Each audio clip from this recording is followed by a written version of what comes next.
The Afghanistan conflict was a crucial war that the U.S. was involved in the early 21st century.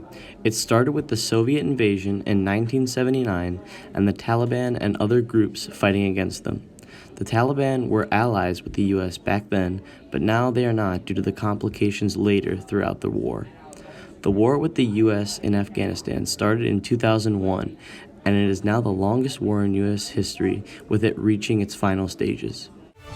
We have some breaking news now for you in our world lead. In the wake of the president's announcement to withdraw U.S. troops from Syria, multiple sources tell me that the Trump administration officials are now bracing for President Trump to soon announce with the withdrawal of U.S. troops from Afghanistan. Those sources warn that the president has not yet made any final decision on the matter. Right now, there are roughly 14,000. The conflict started in 1979 when the Soviet Union started invading Afghanistan. The General Assembly of the United Nations continued debating the Soviet invasion of Afghanistan today. Moscow's ambassador to the UN, Oleg Troyanovsky, delivered a long speech in which he charged American politicians and leaders in Peking are artificially heating up the so-called Afghan situation. The are fully committed to Afghanistan and easily overpowered the native resisting forces such as the Taliban. Soon after the Russians started to conquer Afghanistan, the Americans made a decision to fund and aid the Taliban as a way of fighting against the communism that the USSR was attempting to spread. While the Soviet army was equipped with latest technology, the Afghan resisting forces did not. Some were even equipped with World War II weapons. They're going to need millions of dollars worth of arms to fight the Soviet army. The U.S. goes public with its fight against the communist Afghan government. They figured, we're not going to go in there and let it become a graveyard for our people. The Soviets are in there. They've already made the commitment, so let's just funnel aid to the Northern Alliance and then to the broader group called the Mujahideen, and just make the Soviets pay the price for kind of going into the wrong place at the wrong time. As a result of successful resistance, the Soviet invasion force retreated from Afghanistan in 1989. CBS Evening News, Dan Rather reporting. Good evening. The retreat of Soviet military power from Afghanistan is complete. While the Soviet army retreated, Osama bin Laden became the leader of Taliban. Afghans and the Pakistanis. The most militant extremist faction of the Mujahideen turned into the Taliban. After the invasion, the CIA lost interest in Osama bin Laden and didn't consider him a threat to the United States.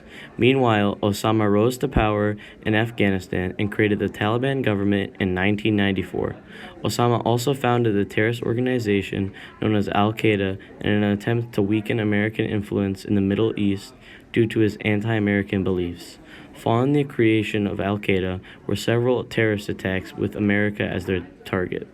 They attacked NATO bases in Africa and the Middle East, and in August of 1998, truck bombs exploded at U.S. embassies in Nairobi and Dar es Salaam, killing 224 people, including 12 Americans. 2 weeks later, President Bill Clinton named Osama bin Laden America's biggest enemy and launched cruise missiles at sites in Afghanistan and Sudan. Then, in 2000, the USS Cole was bombed in the Gulf of Aden, which left 17 sailors killed and many more injured. These attacks and several others escalated to one of the biggest of all, which was the infamous 9/11 attack on the World Trade Center in 2001. This just in, you are looking at obviously a very disturbing live shot there. That is the World Trade Center, and we have unconfirmed reports this morning that a plane has crashed into one of the towers of the World Trade Center. Then, in September 20th, 2001, President Bush declared war on terror. He was not declaring war against Afghanistan, but he declared war against every terrorist organization that existed. The terrorists are traitors to their own faith, trying in effect to hijack Islam itself. The enemy of America is not our many Muslim friends. It is not our many Arab friends. Our enemy is a radical network of terrorists and every government that supports them.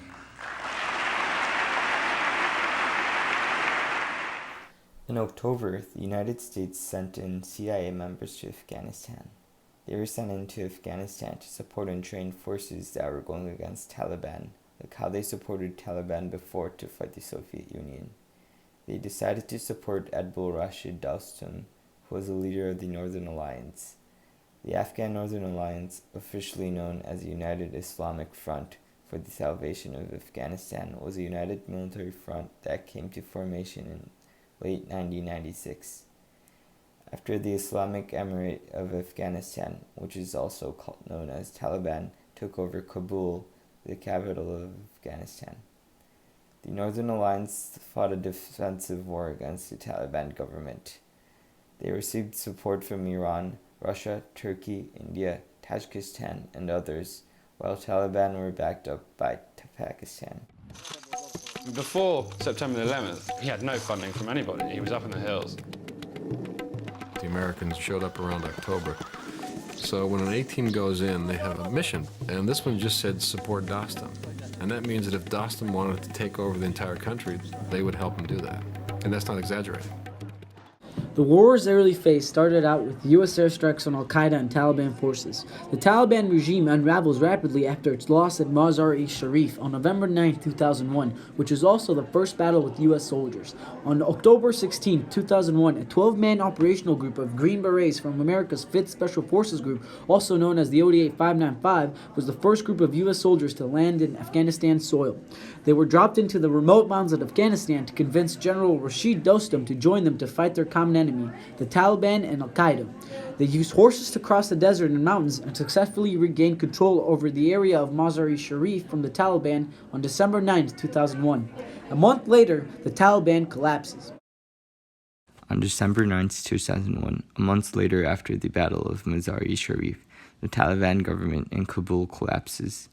The end of the Taliban regime is generally tied to this date when the Taliban surrendered. And on May 1st, 2003, the U.S. announced that the major battle in Afghanistan is over. Despite the official fall of Taliban, the U.S. was not successful in capturing Osama bin Laden for another 10 years until they killed him on May 1st, 2011. During the span of the 10 years, the CIA had been trying to track down Osama bin Laden. The CIA first thought that he was in the caves of the mountains in Afghanistan, but after capturing down one of his couriers, they found him in a safe house in northern Pakistan.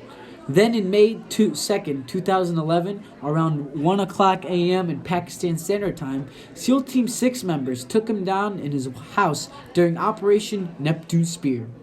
After he was killed, they buried his body at the sea.